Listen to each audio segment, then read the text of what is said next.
Bonjour à tous, j'espère que vous allez bien. Aujourd'hui, je vous écris du coup cette petite vidéo impromptue, mais pas tant que ça, parce que c'est la suite en fait de la saga des Immortels. Alors, je vous avais prévenu la dernière fois du programme. Bien sûr, on a fait une petite pause avec le fameux Non-Metallic Metal que j'ai fait entre-temps, mais je vous avais prévenu que ça allait être un personnage un petit peu spécial puisqu'il s'agissait de mon Dreadnought, le Dreadnought de ma force, et un peu de lore généraliste de, bien sûr, les Immortels de l'Etemenanki. Donc, ce sera un épisode un petit peu du milieu de la force, puisqu'on a quasiment fait un peu les deux tiers, j'ai envie de dire. Après, il y aura de nouveau quelques personnages secondaires, quelques personnages principaux. En tout cas, j'écoute parce que les personnages principaux qui vont venir après, je les aime beaucoup. Donc, mais no spoil, vous allez voir, c'est stylé. Il y en a un qui m'a été inspiré par ma femme et je dois dire que son idée était très bonne. Je l'ai remanié et puis c'était cool. Mais enfin, pour l'instant, on va parler du Dreadnought. Alors, les Dreadnoughts custodiens, bien sûr, ce sont les mêmes que les Astartes, c'est-à-dire que c'est un guerrier qui est aux portes de la mort et qu'on met dans un sarcophage, et il continue de vivre et d'accomplir son devoir, possiblement pendant des milliers d'années. Donc ça, c'est la même chose. À savoir, ceci dit, que bien sûr, les custodiens ayant un bien meilleur niveau technologique que les Space Marines, mais ils ont accès à des Dreadnoughts qui fonctionnent beaucoup mieux, bien sûr, là où les Dreadnoughts Space Marines c'est un peu des tas de ferraille, c'est très bourrin, c'est très fort, mais ceci dit c'est un peu des tas de ferraille, c'est pas très maniable et surtout c'est un peu instable des fois. Les custodiens eux, comme d'hab, ils ont un truc bien meilleur. Alors il s'agit du Dreadnought Contemptor de la force, qui est le Dreadnought Achillus. Achillus, c'est celui qui porte une lance, une Dread Spear pour être honnête, qui est une très très puissante arme de corps à corps montée d'un canon laser. Donc pour vous donner une idée, ce Dreadnought, j'ai fait un test, il s'est fait charger une fois par un Chaos Knight en plein dans la gueule, et il a one shot le Chaos Knight au corps à corps.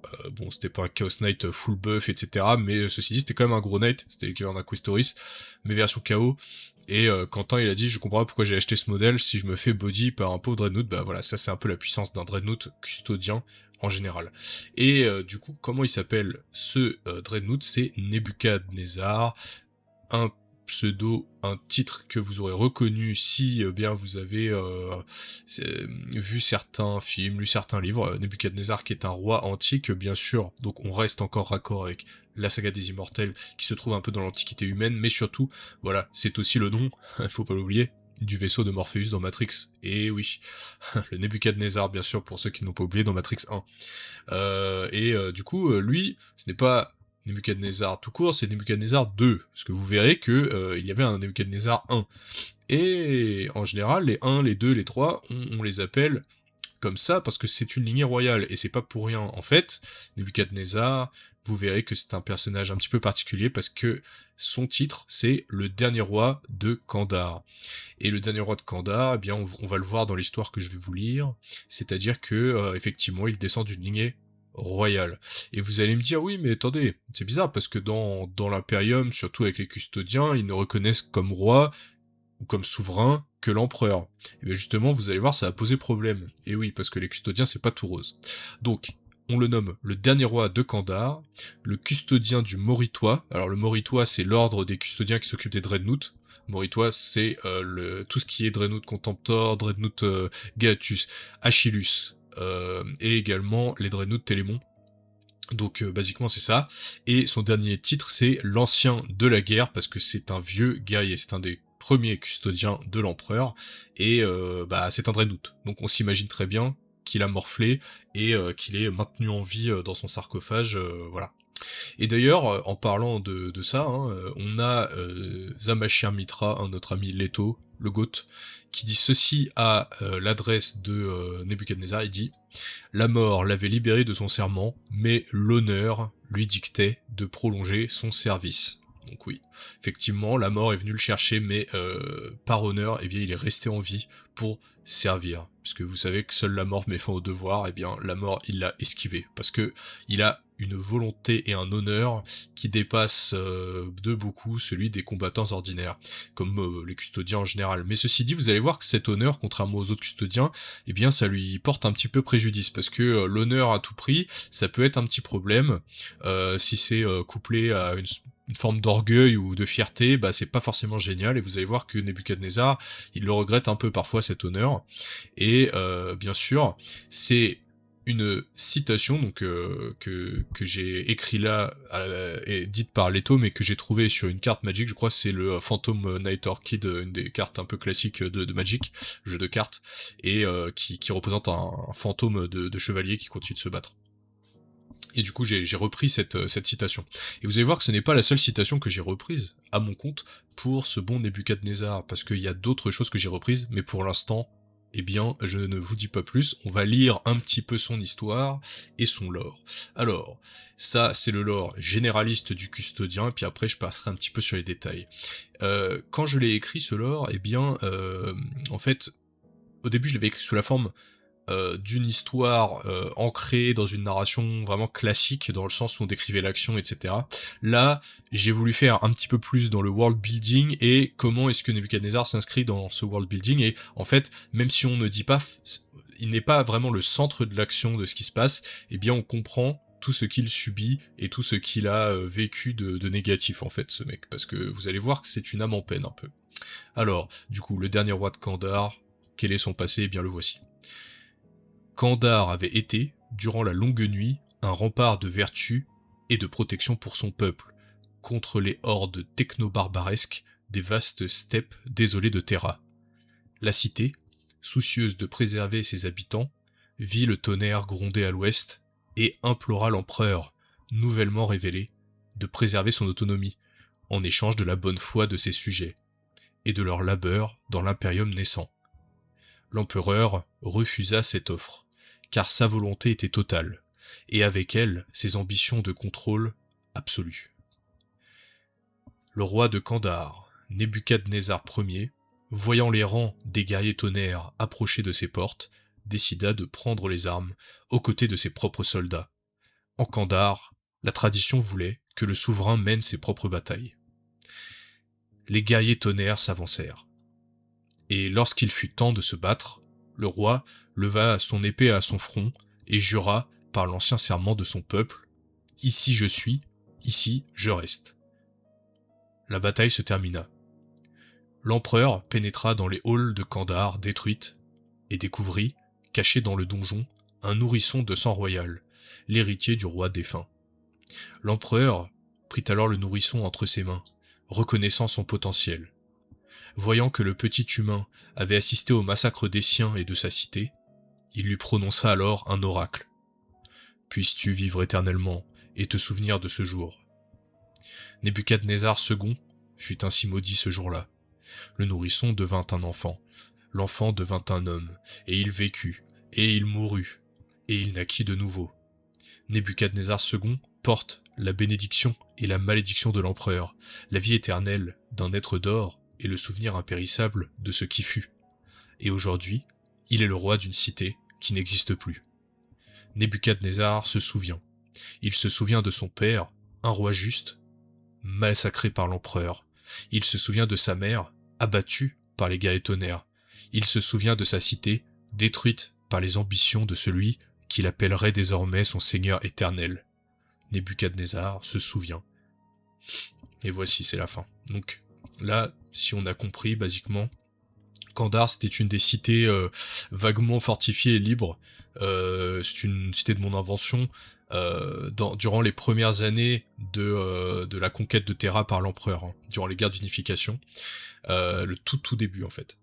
Et l'empereur est arrivé aux portes de Kandar, il a dit au roi de Kandar, rejoignez mon impérium ou mourrez. Il était armé avec ses guerriers tonnerres, et bien sûr le roi de Kandar, il a dit, très bien empereur, mais s'il vous plaît, je veux notre autonomie, on veut garder nos traditions et compagnie, et en échange, eh bien, j'accepterai de vous servir. Et l'empereur a refusé, parce que moi, mon objectif, en écrivant ce custodien, c'était de montrer que l'empereur n'est pas que positif, il est aussi négatif, et il est aussi cruel, et méchant, et injuste des fois, parce qu'il avait en face de lui un peuple que j'ai décrit comme chevaleresque, que j'ai décrit comme un havre de protection pour ses citoyens, alors que c'était un âge de ténèbres avec les techno-barbares de partout, et ben l'empereur il en a rien eu à faire. L'empereur il est arrivé, il a toqué à la porte, et comme on n'a pas voulu lui ouvrir tout de suite, ou avec des conditions, il a envoyé ses guerriers tonnerres, il a rasé la ville. Alors vous aurez reconnu effectivement peut-être que le premier roi de Kandar, Nebuchadnezzar I, le père du coup de mon custodien, il est inspiré de Leto Atréide, du coup le duc de Caladan sur la saga Dune, et je me suis inspiré de lever l'épée à son front et de jurer ici je suis, ici je reste, qui est bien sûr tiré de Dune. Je voulais vraiment lui donner un aspect juste et royal, le bon souverain, si vous voulez, le bon souverain, le vieux souverain, un peu comme le roi Arthur, vous voyez, gentil, humble, en même temps juste, qui se bat avec ses soldats, qui va au front, ses hommes l'aiment et tout ça. Et le truc, c'est que bah il s'est fait massacrer, quoi. Il avait aucune chance, l'empereur l'a absolument défoncé, et de même que tout le reste de sa civilisation, en fait, toute sa ville a été détruite, rasée. Du coup, l'empereur, une fois qu'il a fait ça, il a trouvé du coup le bébé de ce roi qui était caché après avoir tué sa mère, et comme il a vu qu'il avait le potentiel d'être un custodien, il l'a pris avec lui et il en a fait son propre fils. Mais là, c'est terrible parce que l'empereur a maudit, et il a maudit Nebuchadnezzar en lui donnant la mémoire parfaite dès l'enfance. C'est-à-dire que même si t'es un nourrisson, il lui a dit « Puisses-tu vivre éternellement et te souvenir de ce jour ?»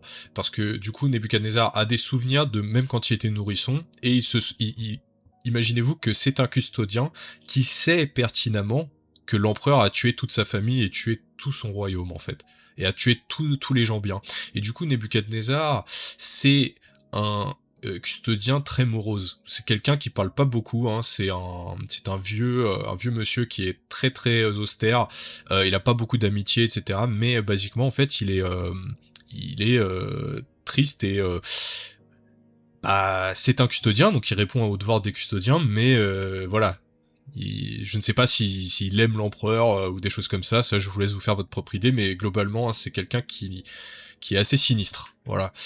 Il est pas très content d'être là, mais en fait il a un tel honneur, parce que ça coule dans le sang que son père lui a donné, que sa mère lui ont donné, qui étaient des gens bien, et ben en fait il a un tel honneur que malgré tout il remplit son devoir jusqu'à la mort, et il revit parce que malheureusement il redevient un Dreadnought. Il n'a pas même pas le luxe de mourir. On le met dans un Dreadnought et il doit continuer à servir un roi qu'il déteste, potentiellement. Donc voilà, c'est un peu un personnage voilà intéressant comme ça, je pense. On a un perso qui est un petit peu entre les deux, c'est-à-dire on sait pas exactement si il est content d'être là ou pas, ou s'il s'est fait à sa situation ou pas. En tout cas, il est très très triste, ça c'est sûr, et il a une mémoire parfaite. Et du coup, il est également immortel, et c'est d'autant plus dur de le tuer qu'il est un Dreadnought maintenant.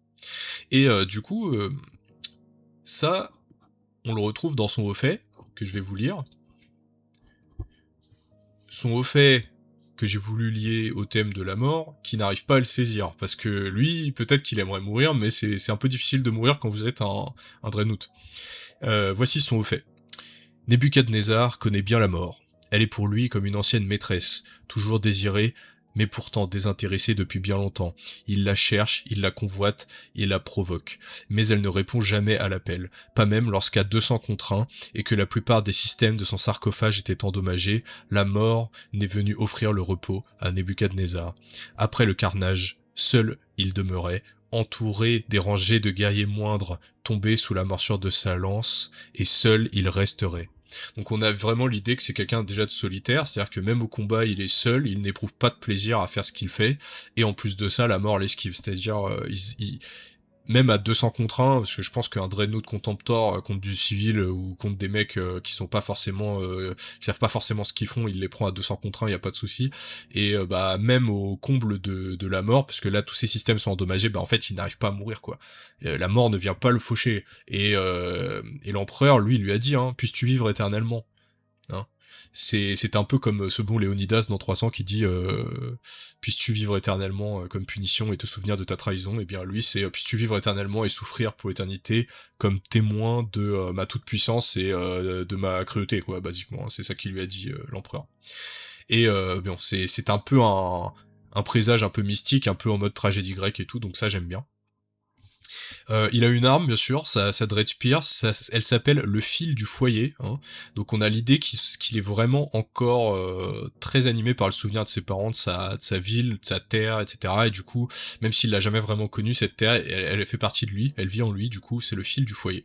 La Dread Spear de Nebuchadnezzar. Comme les autres armes de ce type, il s'agit d'une lance colossale, à la force écrasante. Son tranchant a été renforcé d'un alliage secret uniquement connu des forgerons de l'ancienne cité de Kandar et comporte les mots gravés en lettres d'or: ici je suis, ici je reste. Donc il a gardé malgré tout, c'est les petits détails comme ça qui font que il est quand même attaché à la tradition de ses ancêtres, et malgré tout toute la soumission qu'il doit avoir auprès de l'empereur, en fait, il a gardé en lui cette originalité, il a gardé ce petit exotisme, et il a gardé les derniers mots de son père, en fait, tout simplement, avant qu'il trépasse au combat contre l'empereur.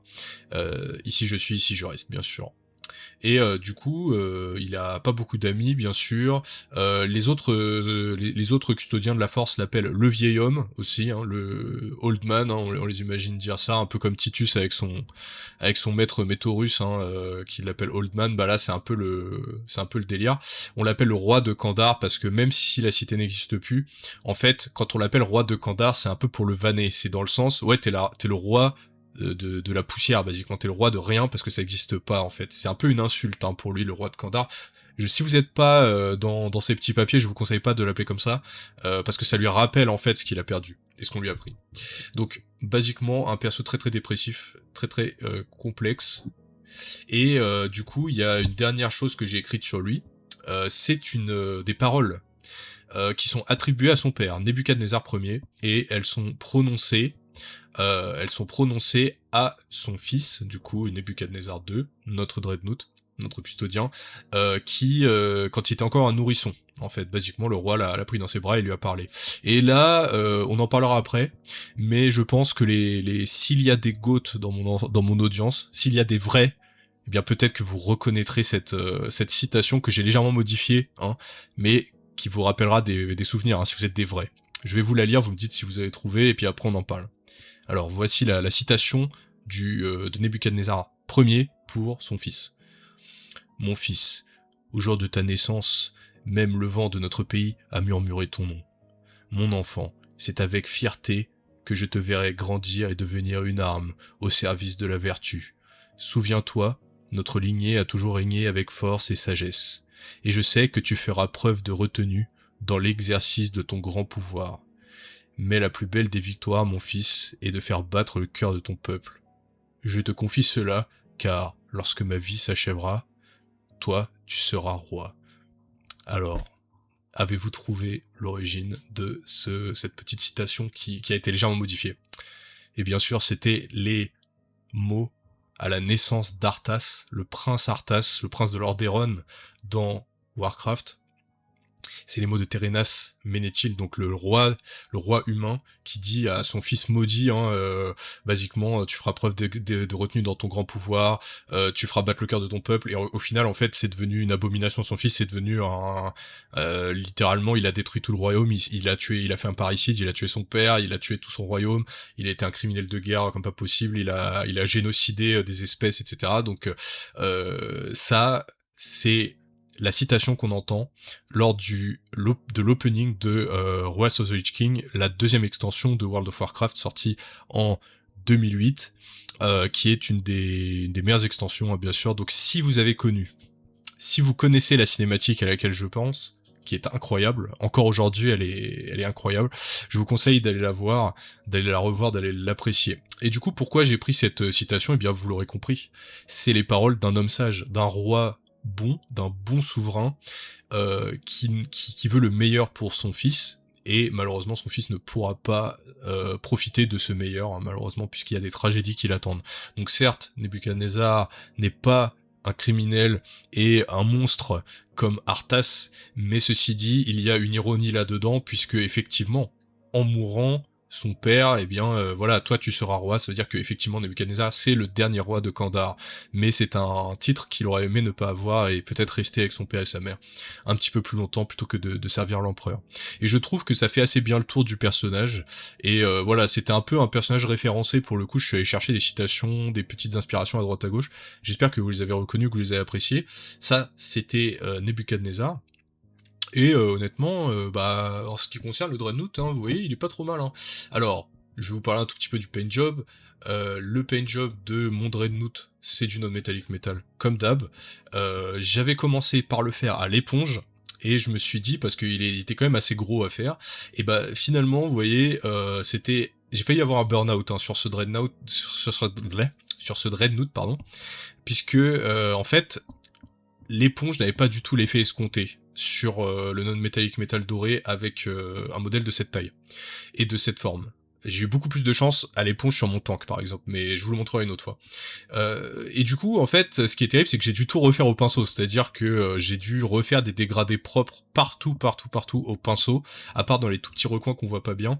Et vous imaginez que sur un modèle assez gros comme ça, quand on est un peintre, je dirais normal comme moi, qui suis pas un surhomme, qui passe pas 45 heures par jour à peindre, bah en fait c'est très très long, très très pénible et très très très répétitif. Ceci dit, j'en suis venu à bout, je pense que je peux encore l'améliorer, notamment au niveau du métal gris. Ceci dit, il est satisfaisant, donc pour ne pas risquer le burn-out, je l'ai mis de côté, je me suis dit il est quasiment fini, donc on va considérer qu'il est fini pour ce projet. Et en termes de gemmes, et bien les petites gemmes qui sont enchâssées dans son armure, eh bien elles sont de toutes les couleurs. Pour le coup, je n'ai pas voulu choisir, comme c'est un Dreadnought et qu'il est gros, et ben je me suis dit il va avoir des gemmes de toutes les couleurs. Il y en a des violettes, des jaunes, des vertes, des rouges, des bleus. Du coup je me suis dit allons-y, et puis voilà. En tout cas, j'en suis assez content hein, du modèle, vous pouvez le voir notamment en comparaison avec le Dreadnought Galatus de ma force précédente, qui est lui faite en true metallic metal bien sûr, et bah vous voyez, il n'y a pas photo. Des rabat-joie viendront me dire en commentaire, n'est-ce pas Aidoa, que tu préfères en vrai métallique, et bien fuck off, basiquement. Non, tu as raison d'avoir tes propres goûts, mais moi en tout cas le choix est vite fait. Le contraste de couleur est plus joli quand on le fait de l'autre façon. Après c'est vrai que je les ai pas en mode battle ready, c'est-à-dire je suis pas allé chercher trop loin à part pour les effets de lumière. Mais ça me fait quand même plaisir de le voir. En tout cas, le kit, si je dois vous donner un conseil, c'est si vous hésitez, ne l'achetez pas. Le kit est inférieur hein, au kit précédent en résine.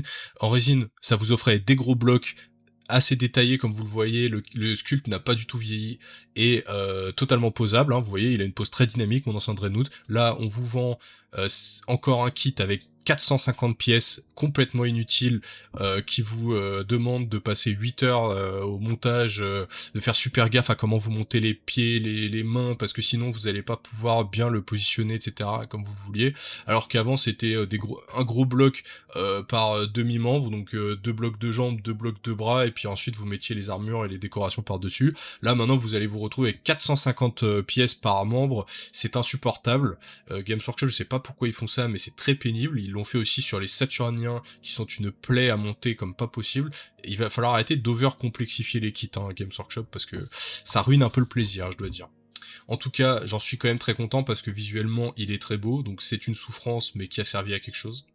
Et voilà, c'était Nebuchadnezzar 2 qui nous servira de Dreadnought Achillus et qui peut bien sûr se téléporter parce que sinon c'est pas drôle. Et voilà. Je vais vous finir la petite vidéo en vous parlant 4-5 minutes voilà, de l'histoire globale de la force et on va finir comme ça. Alors, bien sûr, je vais vous montrer des images en même temps. Alors, je vais vous lire du coup la page de présentation de mon projet, donc c'est basiquement le lore généraliste hein, qui parle pas de un seul custodien mais de tous, et basiquement voilà ce que ça donne. Bien sûr ça va reprendre des choses que j'ai déjà dites et tout, ça va faire redite sur certains trucs, mais c'est pour ça que je le mets en fin de vidéo. Alors, les immortels de l'Etemenanki. La sodalité de la Legio Custodes, active des guerres d'unification à nos jours. Citation. Nous voyons en la tour un péché de la multiplicité détruisant l'unité. Pour cela, nous l'avons mise à bas, et depuis lors, nous montons la garde sur les cendres de ses fondations, et ce, jusqu'à la fin du monde. Serment de l'Archonte 1.1. Alors ça, du coup, c'est le serment d'intronisation de l'Archonte. L'Archonte, bien sûr, c'est Atraxérion, c'est-à-dire le chef de la sodalité, et il a prononcé ces mots au moment d'être couronné chef de la sodalité, bien sûr. Alors, la tour, les fondations, la multiplicité, l'unité, c'est des thèmes récurrents, c'est-à-dire que l'unité, quand on en parle, c'est l'unité de la race humaine telle que voulue par l'empereur, bien sûr, et la tour, qui est un péché de multiplicité, c'est bien sûr la tour de Babel, qui a segmenté les langues parlées par les humains, parce que ils voulaient trop se rapprocher de Dieu, bien sûr. Ça, c'est le classico, on va dire. Vous adaptez ça à l'univers Warhammer, et puis vous avez un petit peu les immortels. Voilà ce que ça donne. En termes d'origine, je vais vous lire un petit peu ce que j'ai écrit. À l'aube des temps, lorsque la race humaine était encore jeune, un seigneur de guerre conquérant désira s'approprier les secrets contenus dans une tour en spirale. Ce temple, que les récits apocryphes nomment la porte du ciel et de la terre, fut le lieu d'une grande bataille, un siège mené par le conquérant. Cette bataille fut menée par ce tyran, secondé de son maître de guerre. Dans les rangs de son armée, on trouvait nombre de soldats et de corps de cavalerie, ainsi qu'un ordre d'anciens cavaliers et de guerriers d'élite. Ces guerriers, que les hommes nommaient alors les compagnons, étaient à la fois les généraux et les confidents du tyran. Et c'est au sein de cette caste que l'on trouve l'origine lointaine de la sodalité de l'Etemenanki. Certains des premiers gardes custodiens de l'empereur de l'humanité, qui ont été refaits par sa main durant la longue nuit, bien des millénaires plus tard, ont l'image des anciens compagnons de jadis. On en trouve notamment dans la sodalité des immortels de l'Etemenanki qui peuvent, d'après la légende, retracer leur lignage jusqu'à cette auguste époque. Donc là, pour les gens qui ont un petit peu la culture de du mythe de la tour de Babel, vous allez retrouver des éléments. Bien sûr, la tour en spirale, c'est la tour de Babel. La porte du ciel et de la terre, c'est le nom qu'on prête à la ziggourate historique qui a été la tour de Babel dans le croissant fertile. Et ce qui s'est passé, c'est que basiquement, il y a eu un tyran qui est venu, c'était une des anciennes identités de l'empereur, pour s'approprier le savoir interdit qu'il y avait dans cette tour. Ça, c'est canon. D'accord. C'est toujours important que vous faites du lore perso, de rattacher votre lore à des éléments canoniques, même au second plan. Parce que quand l'empereur est allé à la tour en spirale, c'était pour apprendre l'Enuncia, dont je vous parlais dans mon lore de Wordbearer, et qui est le langage de l'univers, le langage de pouvoir de l'univers. Parce qu'à l'époque, là-bas, ils essayaient de maîtriser cette magie. Donc on a l'idée du langage parfait, etc. Bien sûr, son maître de guerre de l'époque, qui s'appelait All Person, qui est un personnage récurrent de l'Horus Heresy, il s'est retourné contre lui à ce moment-là parce qu'il s'est rendu compte que laisser autant de pouvoir à l'empereur, ce n'était pas possible. Il a vu l'hubris de l'empereur à ce moment-là et il a fait échouer ses plans. Ils se sont affrontés et All Person n'a pas gagné, mais ceci dit, il a détruit la tour il a aidé à détruire la tour en spirale et pour empêcher l'empereur de s'approprier les secrets de cette tour. Et du coup, l'empereur ne l'a pas tué, il l'a laissé partir. Ça, faut le savoir, c'est un des mystères. Hein. L'empereur a peut-être vu une vision, il aura peut-être un rôle à jouer dans le futur, mais en tout cas, il l'a laissé partir. Et à l'époque, du coup, eh bien, il avait ce tyran, cet empereur, à naître, eh bien, des compagnons. Hein, c'est bien sûr les fameux compagnons d'Alexandre. Eh bien, en fait, moi, mes guerriers de la sodalité des immortels, eh bien, en fait, la plupart peuvent, en fait, tirer leur lignage jusque à cette époque-là de l'Antiquité humaine. C'est des guerriers de familles qui ont 30 000 ans, basiquement. C'est un peu comme les programmes génétiques du Bene Gesserit dans Dune, c'est des trucs qui se mesurent en dizaines de milliers d'années, et basiquement, l'empereur, il les a toujours gardés sous la main, il les a toujours refaçonnés, etc. Il a toujours vérifié que les familles continuaient de procréer et de suivre, malgré les périodes compliquées, etc. Et du coup, ce qui s'est passé, c'est que il les a refaits au 30e millénaire, il les a refaits en tant que custodien, il leur a donné le pouvoir ultime qu'il pouvait leur donner, maintenant c'est ses compagnons immortels, voilà. Et on les appelle les immortels pour ça, c'est parce qu'en fait, ils se réincarnent pas, mais ils se suivent les uns les autres, et ils sont toujours au même endroit, et ils sont toujours là. Deuxième paragraphe, les Temenanki. De ces bribes de l'histoire humaine, un terme demeure, les Temenanki, qui fait en réalité référence au nom oublié de la tour en spirale. De génération en génération, il s'est dit qu'un des anciens compagnons du tyran s'est arrêté sur les ruines de la tour foudroyée pour y fonder sa caste. Une caste qui, de père en fils, monterait la garde dans une veille millénaire, s'assurant que le vieil ennemi ne se réveille pas. Et les pères firent passer leur nom aux fils, qui firent passer leur nom à leurs fils. Et les générations se succédèrent, jusqu'à ce que finalement, le tyran ne revienne sur les terres de sa grande bataille. Donc là, comme je vous l'ai dit, c'est les générations qui s'écoulent, et ils gardent tous le même nom. C'est-à-dire qu'en fait, Atraxarion porte le nom de son ancêtre de l'Antiquité humaine, de cette époque-là en fait. Et du coup l'idée c'est que en partant des ruines de cette tour, l'empereur a laissé un de ses compagnons de l'époque à l'endroit, il a dit garde cette terre, et comme on ne fait pas les choses à moitié avec l'empereur, il a gardé cette terre de génération en génération jusqu'à l'an 30 000, à l'époque où l'empereur est revenu après pour enfin finir avec les guerres d'unification et reprendre des custodiens, recréer ses anciens soldats, et c'est ça qui a donné naissance à cette sodalité. On peut penser que c'est bien sûr Atraxarion et Leto qui descendent de cette famille principale, bien sûr. Le sable s'est écoulé. Après plusieurs milliers de vies d'hommes, les guerriers sont toujours là. Leur longévité leur a valu le titre d'immortels, et aujourd'hui, ils sont de nouveau au service de leur maître. Une nouvelle tour fut dressée, celle-ci non plus pour diviser, mais pour unifier. Unifier les esprits semblables dans une même chambre, une seule loge, qui accueillerait cette ultime génération, une génération de fils qui ne seraient plus jamais supplantés.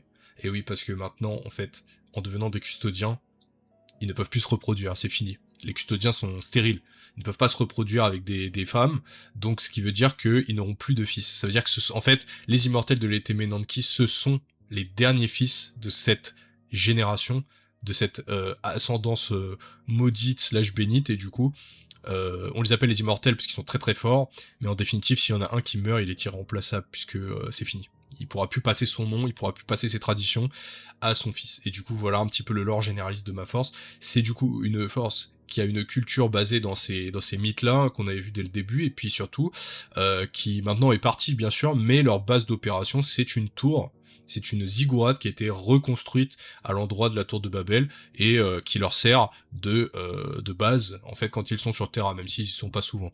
Et puis, bien sûr, ils ont un vaisseau amiral, comme beaucoup de castes custodiennes, ils ont un vaisseau amiral qui s'appelle le Spear of Destiny, qui est, bon, je l'ai nommé en anglais, mais bon, la lance du destin, hein, pour ceux qui veulent, et bien sûr qui est une référence à la lance de Longinus qui a percé le flanc du Christ. Ceci dit, ça, je me dis que sur un de mes custos principaux que je ferai en dernier, peut-être faudra que je référence un peu plus sérieusement Longinus, je me dis, parce que le problème avec Longinus, c'est que c'est déjà très référencé dans Warhammer, notamment il y a un custodien qui s'appelle Longinus qui a été nommé comme ça par l'empereur, etc. Donc bon, il faudra que je me renseigne, mais il me reste encore quelques slots à remplir. Enfin voilà, c'était du coup le lore généraliste et mon Dreadnought. Moi j'espère que vous allez bien et que vous avez passé un bon moment avec moi, avec ce lore et ce personnage de Nebuchadnezzar. J'espère qu'il vous a plu. La prochaine fois qu'on se voit, ce sera pour parler de 2 personnages. Il y aura un personnage secondaire et un personnage principal. Le premier, il s'appelle Sirius, c'est le personnage secondaire qui porte une lance, et Sirius, dit l'étoilé, je vous spoil pas, mais globalement, lui, il tire les cartes, il faut le savoir, c'est quelqu'un qui est spirituel. Et oui, parce qu'on peut être spirituel, même quand on sert l'empereur, qui est absolument contre quasiment toute forme de spiritualité, bizarrement. Mais ceci dit, voilà, c'en est un. Et le custodien principal que je vous présenterai, c'est un de mes préférés encore, comme quoi, bah, pour l'instant, selon mes goûts, je fais un sans faute sur mes custodiens principaux. C'est un custodien qui m'a été inspiré par ma femme, Myoshin, et qui est souvent sur la chaîne avec nous. Et elle m'a dit, ce serait bien de faire un custodien méchant. Et je lui ai dit, comment ça un custodien méchant? Parce qu'ils sont déjà méchants. Elle m'a dit, fais un custodien traître. Et là, je lui ai fait, mais tu sais que c'est pas possible. Et bah si, c'était possible. Et je vais vous expliquer pourquoi, probablement la semaine prochaine. J'espère que vous serez nombreux à venir, parce que j'adore mon custodien traître actuellement, vous allez voir, c'est incroyable. Je l'aime beaucoup, beaucoup de charisme, vous allez voir. Allez, en attendant, je vous dis à tous, à très bientôt, prenez soin de vous, et ciao.